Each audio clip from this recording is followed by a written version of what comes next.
I am Shashi Ranjan and you're watching me on FIFA Foods. Sashi sir, firstly welcome on our channel FIFA Foods. क्या कहना है, IT award is back and इस बार भी बहुत सारा हमें धमाल देखने मिलेगा विद सेलेब्स, व्हाट टू से। जी हाँ, 24वां साल है और हर साल की तरह इस बार भी एंटरटेनमेंट जो है वो खूब होगा। तरह तरह के कॉमेडी के एक्ट होंगे, डांस, भव्य सेट होगा और एक ख़ास एक्ट जो है दिलेर मेहंदी जो है इस बार करने वाले हैं इसमें। क्या कहना है, इस बार लेवल किस नेक्स्ट लेवल पे जाने वाला है, क्योंकि पिछली बार भी जो भी पॉपुलर सेलेब्स हमने वहाँ देखे थे या थ्रू आउट हमने पूरी इंडस्ट्री देखी थी, काफ़ी धमाल हुआ था। ये बार व्हाट टू से क्या कुछ और हर बार कोशिश ये रहती है कि पिछले साल से ज़्यादा हो, बेटर हो और इस बार भी वही कोशिश की है और मुझे उम्मीद है कि काफ़ी संख्या में लोग आएंगे और सेलिब्रेट करेंगे टेलीविज़न। जब कोई अवार्ड फंक्शन सामने आता है तो बहुत ज़्यादा चर्चा होने लग जाती है कि अरे हमारा फेवरेट सेलेब नॉमिनेट है कि नहीं। उसके अलावा अगर दूसरी चर्चा ये होती है कि यार ये अवार्ड इसको क्यों मिला, हमारे फेवरेट सेलेब्स को नहीं मिला, यार ये तो अवार्ड पेड होगा इसलिए उनको मिला। तो आप ये सारी चीज़ों को किस तरीके से देखते हैं? नहीं, देखिए क्या है, जिसको जो पसंद होता है और उसको अगर अवार्ड ना मिले तो निराशा तो होती है, लेकिन वो एक हिस्सा है, उसमें कुछ किया नहीं जा सकता। बिकॉज़ आपका अगर प्रोसेस सही है तो लोगों को समझ में आ जाता है। और मैं चूँकि हमारे अवार्ड को पिछले आई थिंक 4-5 वर्षों से करोड़ 1.5 करोड़ लोग वोट करते हैं हर साल। अगर उन्हें हमारे में विश्वास ना हो, निष्ठा ना हो, तो वो वोट नहीं करेंगे। उनको माना अरे यहाँ कोई वोट करने का मतलब है नहीं, यहाँ तो इन्होंने जो करना है। और उसका मेथड इज सो ट्रांसपेरेंट है, तो वो मीटर भी लगा देते हैं वहाँ पे, वो मीटर पे दिखाई देता है आज 15 वोट आए, 20 आए, 25 आए।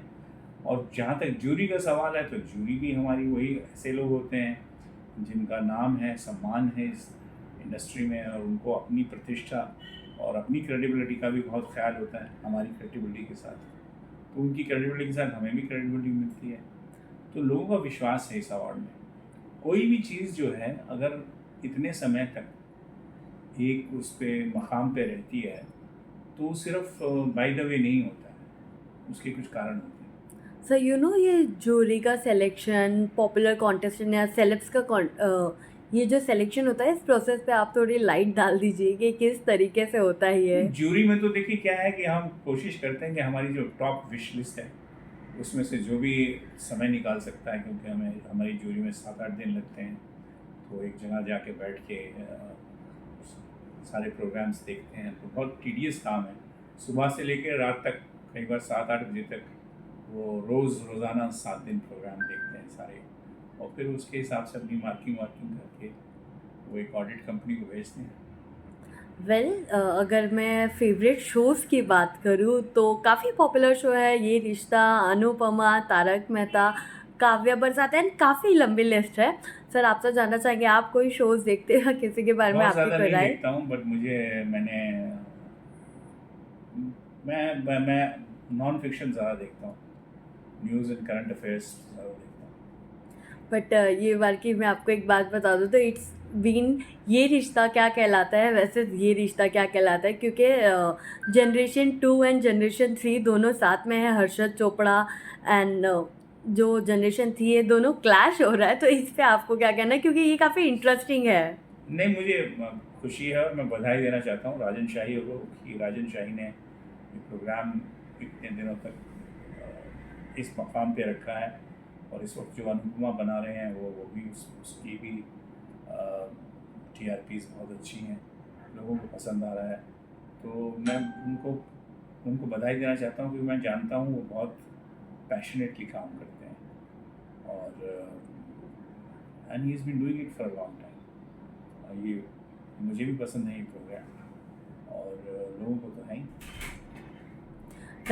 जैसे अवार्ड आपका होता है तो एक महाकुंभ में सारे सेलेब्स वहाँ आते हैं, वहीं इन्हीं सेलेब्स में से कुछ सेलेब्स करणवीर मेहरा और ईशा सिंह फिलहाल बिग बॉस के घर में, आप कुछ कहना चाहेंगे उनके बारे में? All the best, because I don't watch Big Boss, but I wish them all the best. I know them, and yeah. Also अगर मैं बॉलीवुड की बात करूँ तो पिछली बार हमने देखा था आलिया भट्ट ने अपने गंगूबाई के स्टाइल से बोलते हैं ना अवार्ड पे लाइमलाइट लाई थी। ये बार अमिताभ सर भी आने वाले, क्या कुछ आप कहना चाहेंगे? देखते हैं क्या बोलते हैं वो। इस बार जो आएंगे वो भी कुछ ना कुछ तो कहेंगे। वेल आप आपकी फैमिली लाइक काफ़ी क्लोज है आदर जैन के साथ में एंड हाल ही में उनका रोका भी हुआ है, उनके बारे में भी क्या कहेंगे? I wish him all the best. He's a young guy and has a very bright future. I wish him all the best. Well audience तो अब काफ़ी एक्साइटेड है अपने फेवरेट सेलेब, चाहे हर्षद हो, प्रणाली हो, समृद्धि हो या तारक मेहता की पूरी कास्ट हो या सुम्बुल हो, सबके लिए काफ़ी एक्साइटेड है उन्हें देखने के लिए। वेल आप कितने एक्साइटेड है? आप भी अपनी एक्साइटमेंट ऑडियंस को मेरे बता को तो दीजिए। वक्त ही नहीं होता किसी को देखने का उस दिन, क्योंकि मेरे तो मेरी तो बारात आती है उस दिन, सो बारात का ख्याल रखना पड़ता है मुझे। बट यस, ऑल मेरे मेरे बहुत नज़दीक हैं ये सब। हमारा एक रिश्ता जो है टेलीविज़न के साथ बहुत पारिवारिक किस्म का है। आपको यकीन नहीं होगा कि बहुत सारे एक्टर और डायरेक्टर हमें भाई और भाभी कह के बोलते हैं। अनु को भाभी बोलते हैं, मुझे भाई साहब बोलते हैं, भैया बोलते हैं। तो मुझे कभी महसूस नहीं हुआ, क्योंकि हमने जर्नी जो है बिल्कुल जब टेलीविज़न कुछ नहीं था वहाँ से स्टार्ट की है। और ये रिश्ता जो है ओवर 24 इयर्स वैसा ही रहा है। घरेलू रिश्ता लगता है मुझे। कई बार ऐसा लगता है, अरे भाभी आपने याद है हमने वो किया था, भैया आपने उसने ये बोला था। तो आई डोंट फील कि हम कोई ऐसी हर साल एक प्रोफेशनल चीज़ करते हैं। हमारे ही परिवार के लोग हैं और वही लोग जो हैं हमारे साथ इतने सालों से जुड़े हुए हैं। ओके। वेल अवार्ड की मैं बात करूँ, ऑन ग्राउंड 8 को होने वाला है, 8 दिसंबर को होने वाला है, उस बारे में भी ऑडियंस को बोल दीजिए। मैं चाहूँगा कि 8 दिसंबर को पूरी इंडस्ट्री इसमें आके पार्टिसिपेट करे, हिस्सा ले, एंजॉय करे, क्योंकि ये सेलिब्रेशन आप सबका है, टेलीविज़न का है और ऑडियंस को